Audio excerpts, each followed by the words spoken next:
പിതാവിൻ്റെയും പുത്രൻ്റെയും പരിശുദ്ധാത്മാവിൻ്റെയും നാമത്തിൽ ആമേൻ. എൻ്റെ പ്രിയപ്പെട്ടവരെ, ഇന്ന് ഡിസംബർ 19 വെള്ളിയാഴ്ച. അമ്മേ പരിശുദ്ധ അമ്മേ, അമ്മേ പരിശുദ്ധ ദൈവമാതാവേ, കൃപാസനത്തിലൂടെ ഞങ്ങൾക്കും ഞങ്ങളുടെ ദേശത്തിനും അമ്മ മധ്യസ്ഥം തേടി തന്ന എല്ലാ അനുഗ്രഹങ്ങൾക്കും കൃപകൾക്കും ഞങ്ങളിപ്പോൾ ഹൃദയം നിറഞ്ഞ നന്ദി പറയുന്നു.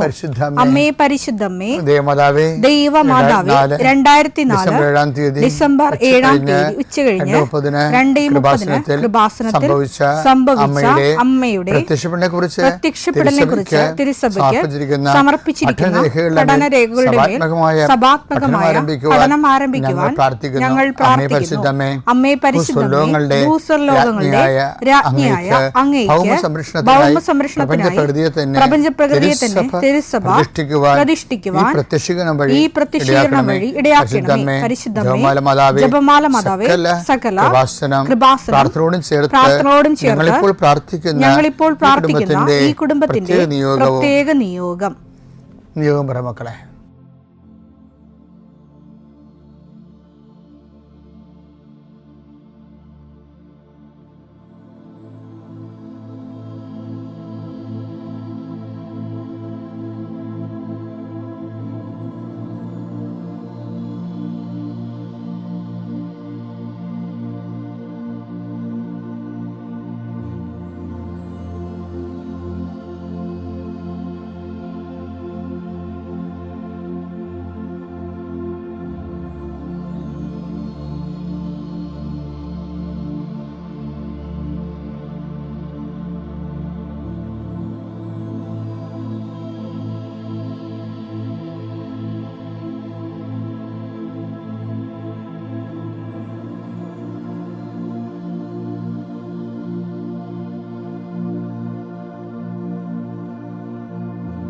അമ്മയുടെ പ്രത്യക്ഷീകരണത്തിന്റെ ഈ അനുഗ്രഹവേളയിൽ ഞങ്ങൾക്ക് സാധിച്ചു തരുവാൻ കനിയണമേ.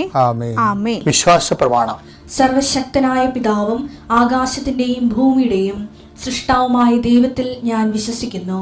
അവിടുത്തെ ഏകപുത്രനും ഞങ്ങളുടെ കർത്താവുമായ ഈശോമിശിഹായിലും ഞാൻ വിശ്വസിക്കുന്നു. ഈ പുത്രൻ പരിശുദ്ധാത്മാവിനാൽ ഗർഭസ്ഥനായി കന്യകാമറിയത്തിൽ നിന്ന് പിറന്ന് പൊന്തിയോസ് പീലാത്തോസിന്റെ കാലത്ത് പീഡകൾ സഹിച്ച് കുരിശിൽ തറയ്ക്കപ്പെട്ട് മരിച്ച് അടക്കപ്പെട്ട് പാതാളങ്ങളിൽ ഇറങ്ങി മരിച്ചവരുടെ ഇടയിൽ നിന്ന് 3-ാം നാൾ ഉയർത്ത് സ്വർഗത്തിലേക്ക് എഴുന്നള്ളി സർവശക്തിയുള്ള പിതാവായ ദൈവത്തിന്റെ വലതുഭാഗത്തിരിക്കുന്നു. അവിടെ നിന്ന് ജീവിക്കുന്നവരെയും മരിച്ചവരെയും വിധിക്കുവാൻ വരുമെന്നും ഞാൻ വിശ്വസിക്കുന്നു. പരിശുദ്ധാത്മാവിലും ഞാൻ വിശ്വസിക്കുന്നു. വിശുദ്ധ കത്തോലിക്കാ സഭയിലും പുണ്യവാന്മാരുടെ ഐക്യത്തിലും പാപങ്ങളുടെ മോചനത്തിലും ശരീരത്തിന്റെ ഉയർപ്പിലും നിത്യമായ ജീവിതത്തിലും ഞാൻ വിശ്വസിക്കുന്നു. ആമേൻ. സുഖസ്ഥനായ ഞങ്ങളുടെ പിതാവേ, അങ്ങയുടെ നാമം പൂജിതമാകണമേ.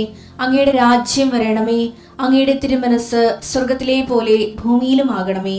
അന്നു വേണ്ടുന്ന ആഹാരം ഇന്ന് ഞങ്ങൾക്ക് തരണമേ. ഞങ്ങളോട് തെറ്റ് ചെയ്യുന്നവരോട് ഞങ്ങൾ ക്ഷമിക്കുന്നത് പോലെ ഞങ്ങളുടെ തെറ്റുകൾ ഞങ്ങളോടും ക്ഷമിക്കണമേ. ഞങ്ങളെ പ്രലോഭനത്തിൽ ഉൾപ്പെടുത്തരുതേ, തിന്മയിൽ ഞങ്ങൾ രക്ഷിക്കണമേ. ആമേൻ. നന്മ നിറഞ്ഞ മറിയമേ, സ്വസ്തി. കർത്താവ് അങ്ങയുടെ കൂടെ സ്ത്രീകളിൽ അങ്ങ് അനുഗ്രഹിക്കപ്പെട്ടവളാകുന്നു.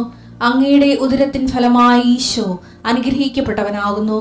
പരിശുദ്ധ മറിയമേ, തമ്പുരാന്റെ അമ്മേ, പാപികളായ ഞങ്ങൾക്ക് വേണ്ടി ഇപ്പോഴും ഞങ്ങളുടെ മരണസമയത്തും തമ്പുരാനോട് അപേക്ഷിക്കണമേ. ആമേൻ. കർത്താവേ, നിന്റെ ഉന്നതമായ നാമത്തിന് സ്തോത്രം ചെയ്യുന്നു. കർത്താവേ, നിന്റെ വിശുദ്ധ പൗരോഹിത്യത്തെ മഹത്വപ്പെടുത്തണമേ. കർത്താവേ, സഭയിലുള്ള സാന്നിധ്യം ദൃഢമാക്കണം. 39 വർഷം ഞാൻ അർപ്പിച്ച കൃപാന്റെ യുഗതിയെ കൃപാസ്ഥാനത്താറെ ജീവനോടെ പ്രത്യക്ഷപ്പെട്ട അതാതിൻ്റെ പ്രത്യക്ഷത്തിന്റെ സ്ഥിരീകരണത്തിൻ്റെ അടയാളം കിട്ടാൻ കർത്താവേ, അങ്ങയുടെ മക്കൾ ഇന്ന് ജീവിതം ആരംഭിക്കാൻ പോവുകയാണ്. ഞാൻ നിങ്ങളുടെ കൂടെ ഉണ്ടാകും, നിങ്ങൾ എവിടെ പോയാലും ഞങ്ങളുടെ കൂടെ വരുമെന്ന് പറഞ്ഞ കർത്താവിൻ്റെ വാഗ്ദാനത്തിൽ ആശ്രയിച്ചുകൊണ്ടാണ് അങ്ങയുടെ മക്കൾ യാത്ര ആരംഭിക്കുന്നത്. ഇന്ന് പോകാനുള്ള ഇടങ്ങളെയെല്ലാം, കണ്ടുമുട്ടാനുള്ള ഇടങ്ങളെയെല്ലാം കർത്താവേ അങ്ങയുടെ പ്രത്യേക വാത്സല്യത്തിനും സംരക്ഷണത്തിനുമായി സമർപ്പിക്കുന്നു. ആശുപത്രി പോകുന്നവരുണ്ട് കർത്താവേ, അതുപോലെ തന്നെ ബ്ലഡ് ടെസ്റ്റ് ചെയ്യുന്നതിനും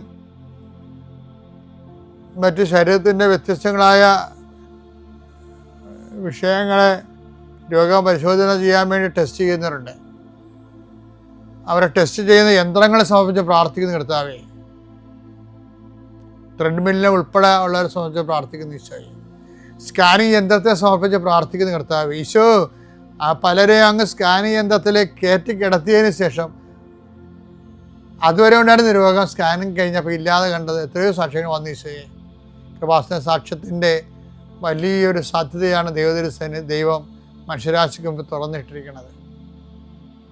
കർത്താവ് അത്ഭുതങ്ങൾ പ്രവർത്തിക്കട്ടെ. കർത്താവ് അങ്ങ് അത്ഭുതം പ്രവർത്തിക്കാതെ ജീവിക്കാൻ പറ്റാത്ത മനുഷ്യരാണ് കർത്താവ് പകുതി മുക്കാലും. Not by merit but by grace. സാമ്പത്തിക വിഷയമായാലും, തകർന്നുപോയ ഫാക്ടറി ആയാലും, കച്ചവടമില്ലാത്ത കച്ചവട മേഖലയായാലും, പണം കൈമാറിയിട്ട് അകപ്പെട്ടു പോയവരായാലും, അതുപോലെ തന്നെ ഏജൻറ്റുമാർ പറ്റിച്ചവരായാലും, അങ്ങനെ വ്യത്യസ്തങ്ങളായ മേഖലയിൽ കുരുങ്ങിപ്പോയവരുണ്ട്. ഈശോയെ, അവരെല്ലാം നീ ഏറ്റെടുക്കണമേ എന്ന് പ്രാർത്ഥിക്കുന്നു. കർത്താവേ, നിന്റെ വിശുദ്ധ പൗരോഹിത്യത്തെ മഹത്വപ്പെടുത്തണേ. കുഞ്ഞുങ്ങളെ സംബന്ധിച്ച് പ്രാർത്ഥിക്കുന്നു, കുഞ്ഞുങ്ങളെ സംബന്ധിച്ച് പ്രാർത്ഥിക്കുന്നു. തുടരെ കുഞ്ഞുനാളിൽ തന്നെ ആവശ്യമില്ലാതെ ഒത്തിരി മരുന്ന് കഴിക്കേണ്ടി വന്ന് 7 വയസ്സത്തോട് തന്നെ ഒരു മരുന്ന് ചാക്കായി മാറിയ കുഞ്ഞുങ്ങളുണ്ട്. ഈശോയെ, അവരെല്ലാം കറുത്തിരിക്കണുണ്ട്. ഈശോയെ, അവരെല്ലാം സ്പർശിക്കണേ. ഈശോയെ, അങ്ങനെ വിശുദ്ധമായ രക്തം അവരിലേക്ക് തളിക്കപ്പെട്ട് കഴിഞ്ഞാൽ ആ വിശുദ്ധ രക്തം കയറി ഇറങ്ങുമ്പോൾ അവർ യഥാർത്ഥ സ്വാഭാവിക നിറം പകർന്ന് സുന്ദരന്മാരായി മാറും, സുന്ദരികളായി മാറും. കർത്താവെ, അവരെ കുഞ്ഞുങ്ങളെ സമർപ്പിച്ച് പ്രാർത്ഥിക്കുന്നു, ഗർഭിണികളെ സമർപ്പിച്ച് പ്രാർത്ഥിക്കുന്നു. ചില ടെസ്റ്റുകൾ കണ്ടത് കാരണം പേടിച്ചിരിക്കുന്നവരെ സമർപ്പിച്ച് പ്രാർത്ഥിക്കുന്നു. കർത്താവ് ജപ്തി നടപടിയെ, ആ പ്രമാണങ്ങളെ ആശീർവദിച്ച് പ്രാർത്ഥിക്കുന്നു, സ്ഥലത്തെ ആശീർവദിച്ച് പ്രാർത്ഥിക്കുന്നു. ഇൻ്റർവ്യൂ ടെസ്റ്റിനൊക്കെ പോകുന്നവരെ, അവരെ ഇൻ്റർവ്യൂ ചെയ്യുന്നവരെ സമർപ്പിച്ച് പ്രാർത്ഥിക്കുന്നു. അവരുപയോഗിക്കുന്ന വാഹനങ്ങളെ സമർപ്പിച്ച് പ്രാർത്ഥിക്കുന്നു. കർത്താവെ, നിൻ്റെ ചൈതന്യം അവരിലേക്ക് ആവശ്യിക്കണമേ. കർത്താവ്, ഇന്ന് രാത്രി അവർ തിരിച്ചു വരുമ്പോൾ കണ്ണീരോടെ വിതക്കുന്നു. ജയഘോഷം തിരിച്ചു വരുമെന്ന് പറഞ്ഞ പോലെ കർത്താവെ, ജയഘോഷം തിരിച്ചു വരുവാൻ, പുതിയ ഉണർവോടുകൂടി തിരിച്ചു വരുവാൻ അങ്ങയുടെ ഉന്നതമായ നാമത്തിൽ, സഭയുടെ അധികാരത്തിൽ, കുരിശടയാളത്തിൽ, ദൈവശക്തിയാൽ ഞാൻ നിങ്ങളെ ഈശോനാമത്തെ ആശീർവദിക്കുന്നു. എൻ്റെ പ്രിയപ്പെട്ടവരെ,